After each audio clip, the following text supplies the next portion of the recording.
Hello dear student, welcome. तो paper एकदम चिंदी आया था, एकदम नकली आया था।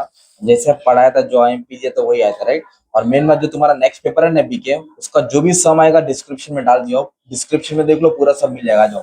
और तुमको बता था पेपर सॉल्व करके। तो फर्स्ट का आंसर इधर क्या बच्चा मालूम है क्या? लंपिंग मेथड आएगा। क्या आएगा इधर? लंपिंग मेथड आएगा। और इधर कॉन्ट्रैक्शन है तो इधर आएगा एक्सपांशन ऑफ सप्लाई, एक्सपांशन आएगा। इधर एसेंशियल गुड्स है तो इधर लग्जरियस गुड्स आएगा। इधर P1 है तो इधर P0 आएगा। मनी मार्केट शॉर्ट टर्म है तो लॉन्ग टर्म आएगा कैपिटल मार्केट। 5 मार्क इधर नकली, सबको इजी मिला। ओके। फिर उसके बाद capacity of commodity to satisfy human want, utility आएगा। Branch of economic does microscopic study, छोटा छोटा माइक्रो इकोनॉमिक आएगा। कॉस्ट इनकॉर्ड और फिक्स फैक्टर, तो इसको फिक्स कैपिटल बोलते हैं। ओके, ये वाला देख लेना। सेल के लिए सेलिंग कॉस्ट आता है। रेवेन्यू एक्सपेंडिचर इक्वल रहेगा तो बैलेंस बजट आएगा। क्या आएगा? Balance budget.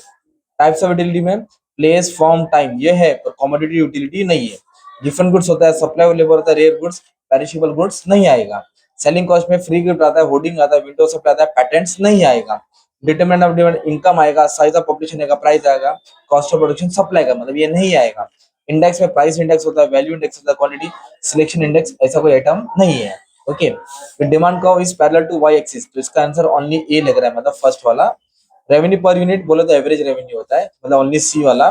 Statement incorrect index number, तो इंडेक्स नंबर के लिए ज्योग्राफिकल टूर भी नहीं है, एयर प्रेशर भी मेजर नहीं करता, मतलब ए बी वाला आंसर इसका क्या है? इसका ए बी वाला आंसर है। तो इसके बाद बोला ऑब्लिगेटरी फंक्शन, तो इसका आंसर मेरे को बी लग रहा है। अगर गलत रहेगा तो कमेंट कर देना। ओके। कम्पिटिटिव डिमांड टी और कॉफी आएगा ना, चाय या तो कॉफी, चाय नहीं तो कॉफी। ओके। ये कॉन्सेप्ट था। Shabana paid wages to worker, तो फैक्टर ऑफ पेमेंट वेजेस दे रही है, वेजेस के बारे में डाल देने का था, है ना। फैक्टर ऑफ पेमेंट है। इंडिया ने माल परचेज का इंपोर्ट, ये तो लिख के ही दिया था मैंने, वही आया था। गोपाल कलेक्टर इन्फॉर्मेशन आउटपुट बोला, आउटपुट बोला तो क्वांटिटी होता है, तो क्वांटिटी इंडेक्स हो गया एक तरफ से, तो इसका क्वांटिटी इंडेक्स लग रहा है। इधर बोला है प्राइस कम हुआ 40%, डिमांड बढ़ा 40%, तो जितना परसेंट कम होता तो इसको यूनिटरी इलास्टिक बोलेंगे। और ये लमसम बोला तो फिक्स डिपॉजिट अकाउंट, तो फिक्स डिपॉजिट अकाउंट के बारे में डालने का था। डिस्टिंग्विश एकदम नकली आया भाई, मतलब जो बोला वही आया, ये तीन तो कंफर्म बोल ही दिया था। फीचर ऑफ यूटिलिटी था, source of non tax revenue था, और ये सम पढ़ लिया था भाई, प्राइस में टोटल लेके डिवाइड करने का था, P1 अपॉन P0 फॉर्मेट डालने का था, इंटू 100 करने का था। ओके।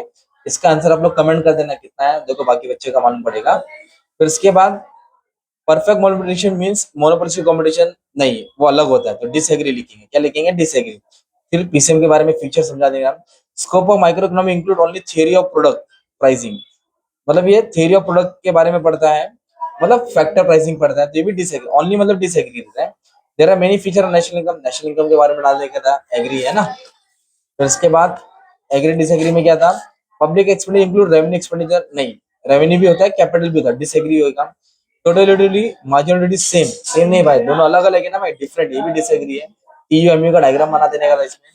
ये एकदम इजी है, 200, 250, 300, 350, 400, 450, 500 ऊपर आएगा, सप्लाई ऊपर आ जाएगा ना, डायग्राम बनाने देगा ना। और ये क्या होता है परफेक्टली, ये ना परफेक्टली इलास्टिक है। जैसे कि इधर क्या था मालूम है तुम्हारा, इधर इन इलास्टिक था, ये परफेक्ट इलास्टिक है क्योंकि ये पैरेलल टू वाई एक्सिस है। और ये ना अगर इक्वल है ना तो यूनिटरी इलास्टिक है, मोर देन रहेगा तो रिलेटिव इलास्टिक। मेरे ख्याल से इक्वल लग रही है, तो इसके लिए मैंने यूनिटरी इलास्टिक लिख दिया। पैसेज भी इजी था, डिजिटल मार्केटिंग के ऊपर आया था। और ये लॉ भाई बोल ही दिया था, लॉ ऑफ डिमांड पढ़ा भी दिया था, करा भी दिया था। और आरबीआई का फंक्शन आ गया भाई, बात ही खत्म। जीके का सब डाल दिया, डिस्क्रिप्शन में देख लेना, अच्छे से पढ़ लेना। Thank you very much, all the best for exam, love you all.